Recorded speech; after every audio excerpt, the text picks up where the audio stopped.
Hello everybody, welcome to week 7 of our John Connect videos. It's really good to be with you today.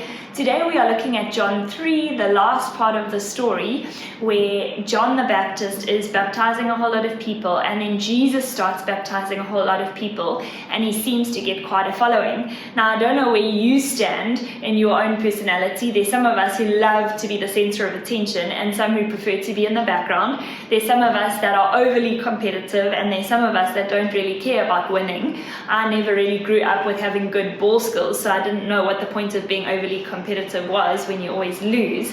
But we read in John 3 verse 26 about John the Baptist's disciples. It says, "So John's disciples came to him and said, 'Rabbi, the man you met on the other side of the Jordan River, the one you identified as the Messiah, is also baptizing people, and everybody is going to him instead of coming to us.'" This just shows the competitive and territorial and envious nature that is the human heart. And John's disciples are quite put out. They come to their own teacher, their own rabbi, they call him rabbi, and they kind of say about Jesus, "That other guy that you said was the Messiah is stealing all of our followers. Why is that?" And we see John's response to them in John 3 verse 27. John replied, "No one can receive anything unless God gives it from heaven. You yourselves know how plainly I told you I am not the Messiah. I am only here to prepare the way for him."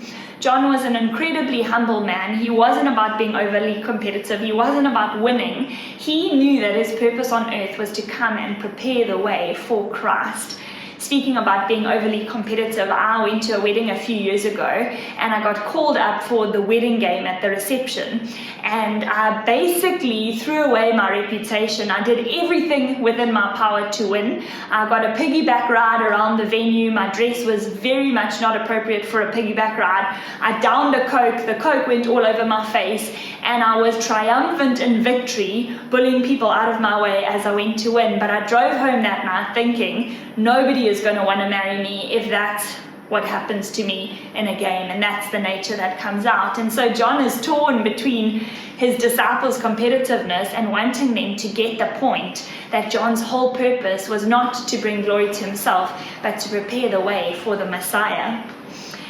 In verse 29, it says, "It is the bridegroom who marries the bride, and the bridegroom's friend is simply glad to stand with him and hear his vows. Therefore, I am filled with joy at his success."